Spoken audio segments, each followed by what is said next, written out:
मित्रांनो, चक्क एका काळविटाने एका बिबट्याचा मणका मोडलाय। हा व्हिडिओ पाहिल्यानंतर तुम्ही देखील म्हणाल की शेरास सव्वा शेर मिळाला। नक्की काय घडलं व्हिडिओ चला जाणून घेऊयात। व्हिडिओमध्ये असे दिसत आहे की चित्ता शिकारीच्या शोधात घात घालून बसला होता। त्यानंतर त्याची नजर काळविटावर पडते। त्यानंतर चित्ता योग्य संधी मिळताच काळविटावर हल्ला करतो। तो काळविटाची मान पकडतो, त्याच्यावर नियंत्रण मिळवण्याचा प्रयत्न करतो, मात्र त्याला अपयश येते। येथे काही सेकंदातच बाजी पलटते। तो त्याच्यावर हल्ला करत राहतो। तो चित्त्याच्या पाठीवर बसतो आणि पायांनी चित्त्याच्या मणक्यावर सतत हल्ला करतो। त्यामुळे चित्ता देखील जखमी होतो। त्याच्या पाठीचा मणका मोडतो।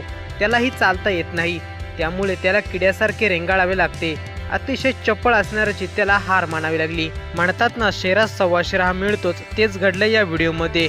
बिबट्याला वाटलं की काळविटाची शिकार आपण सहजरित्या करू शकतो, पण काळविट मात्र हुशार निघाला। व्हिडिओ जर पूर्ण पाहिला असेल तर आपली प्रतिक्रिया कमेंट बॉक्समध्ये नक्की कळवा।